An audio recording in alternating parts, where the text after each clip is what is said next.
You are now watching the Queen Chioma.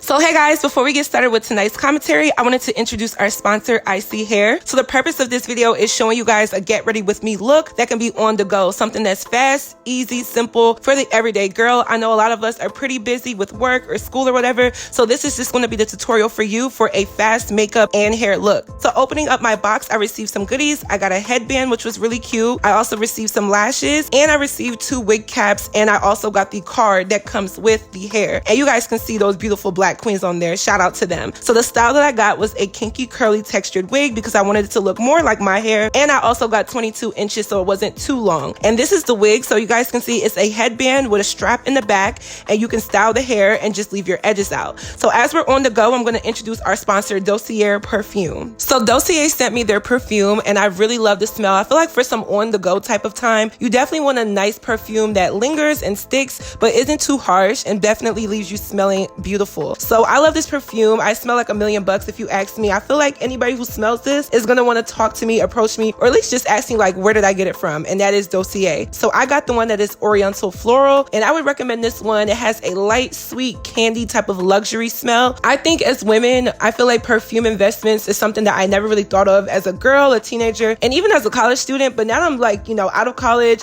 and I'm trying to be on some grown woman business. I feel like investing in a good perfume definitely adds to black girl luxury and definitely adds to self-care. So you guys can use my coupon for 10% off, which I'll have in my description box down below. You guys don't want to miss out. There's so many varieties of perfumes. They describe the smell of each perfume on the website. That way you can pick which one you like the best. So Dossier perfume down in the description box down below. So let's go ahead and get right into this video. So my first step is actually putting on that stocking cap. I decided to go for a black one just because I didn't like the look of the other ones. And you're going to do your edges. So this is the edge control I use, the 24K edge grow, which I kind of feel like sometimes edge controls you got to switch it up, but I didn't leave too many edges out. I kind of just wanted like a little simple style. So I used my edge brush to kind of swoop them, and I did it to both sides. So my edge control usually stays for a good while because my edges aren't too thick, but I definitely think that you can style this however you want. I just did a couple swoops in the front just to make it look kind of natural. Moving on, I wanted to do like a small little eyebrow tutorial. So I always fill in my brows with a pencil. I don't use any pomades. I don't use eyeshadow. I always use a brown colored pencil. I feel like the brown color looks the best because black eyebrows are just kind of harsh. And then for the concealer, I like to use the LA Girl Pro concealer,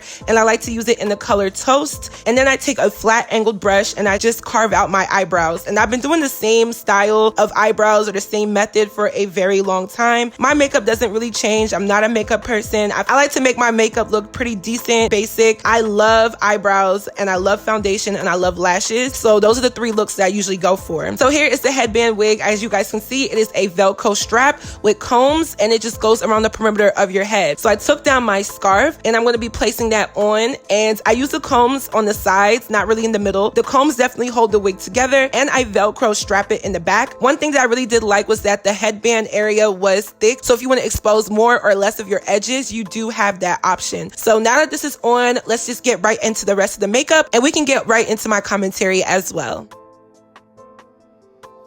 Boom, so I'm back. So hey guys, I'm actually going to be doing a talk version of this tutorial. I don't even know if I'm in frame, so I'm sorry if I'm not, but I'm pretty much just going to be applying my foundation. And as you guys can see, the headband wig is still on and popping 10. So yeah, I used the Lancome Conti Doll foundation. People say this is the best. Shut up. People say this is the best, so that's what I'm going to be using. So to get on with tonight's topic, I wanted to discuss the Sukihana situation. As you guys know, I've made a video on all of this before where I talked about you know, OnlyFans and sex work and things like that. And you know, if you want my just overall opinion on it, I don't have a problem with people who do sex work. Like, that's pretty much what I explained in my entire OnlyFans video. I pretty much said, you know, I don't think having an OnlyFans and using it for sexual purposes, because if we don't know, OnlyFans can be used for a lot of different things. I don't think that makes you a hoe. I don't think that makes you fast. I don't think that makes you anything other than a not necessarily a sex worker in a bad sense, but I mean, that's what it is. If you want to sell sex appeal, then so be it. Like, I don't care. Like, that's kind of what is in right now. We watch that all the time on TV, billboards, magazines, music videos. Sex appeal has been being sold to everybody for a while.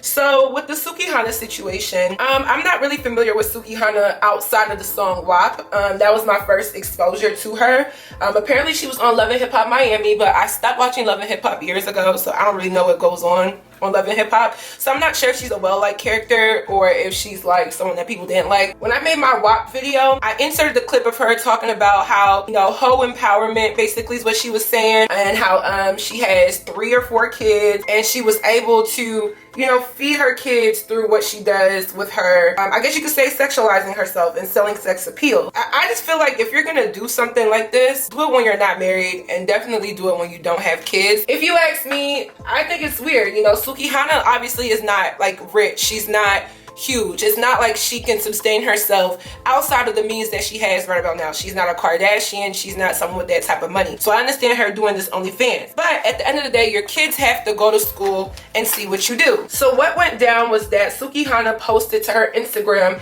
the aftermath of her giving her new fiance, how do we say it? Top. Let's just call it top. So she engaged in that, and this is the aftermath video, which I'm not playing. And she basically just talks about, you know, how was it, and you know, all this stuff. So the actual video of her performing on her fiance, let's call it that. I was actually sent the video, which is funny because I don't subscribe to her OnlyFans, let alone anybody else's OnlyFans. And honestly, you guys, I was disgusted. I was very disgusted. After watching that, I kind of felt like this is why people talk bad about what people do in regards to that. Because discernment, discretion, and honestly having respect for yourself is going downhill. I am all for the sexy. I am all for having sex appeal. I'm all for it. Like, I'm 23 years old. I love a deep cut shirt. I love some tight fitting clothes. Like, I love being sexy. There's nothing wrong with being sexy, but there's a line.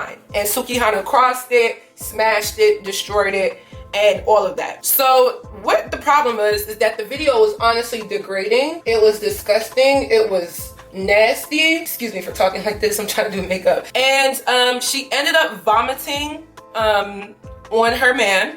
He ended up finishing all over her face, everywhere. And the reason why I'm even kind of disgusted by this is because it's one thing to just make love to whomever and record it. Grown folk business. No, it's not my business. That's grown folk business, correct? But that didn't look like a happy, you know, sexually thriving couple. It looked disgusting. It looked damn near abusive, if you ask me. There's nothing sexy, happy, or desirable to watch about someone who is basically doing actions that shows that the body is rejecting the action on camera, especially when you're getting paid for it, especially when you have social media influence. I don't understand how people find it anywhere remotely okay to post certain sexual content. Like I said, I'm not a hater. I don't care what you do, but there's always a line with everything in life. I don't care. There's always a line. Right now, what I see with Sukihana is someone that literally was catapulted into another stage of fame. She's giving away her entire self for this stupid ass industry. And it's not that the industry, let alone, owes her anything. It's just more or less like, how far will you go to stay relevant? That's what I took from all of this. Grown folks can do what grown folks do, but there was nothing happy about that situation. I don't really care to watch stuff like that, but I didn't get off to that. You know, it didn't make me feel like, oh, I want to go do that with my man. You know, it didn't give me no tips.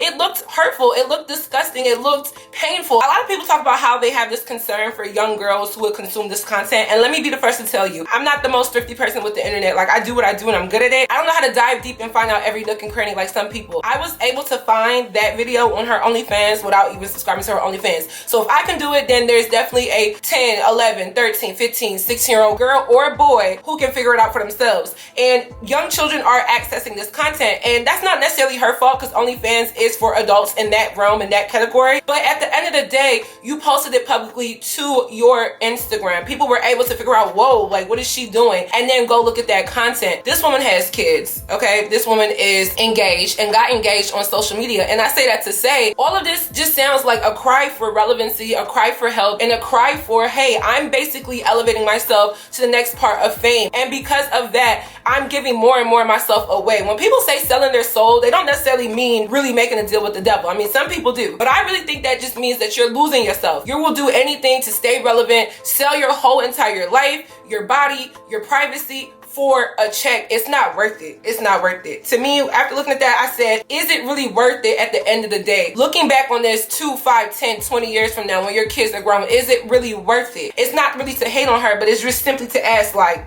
is it worth it? It's not. It's not. If this is your fiance, the man that you love and your man that you're choosing to marry and spend the rest of your life with, why wasn't any of that performed out of love? Like, I didn't get love from that. I got just... no. So if you let me ramble, I'm gonna keep going. So I wanted to do a voiceover for the end of this makeup tutorial. I'm using a black eye pencil in my tear duct to just give me that sexy, sultry eye look. I then used a brown eye pencil, and this is what I use to line my lips. I think it's the best color for me. And I don't know what lip gloss this was. It was just sitting around, but I put that on there as well.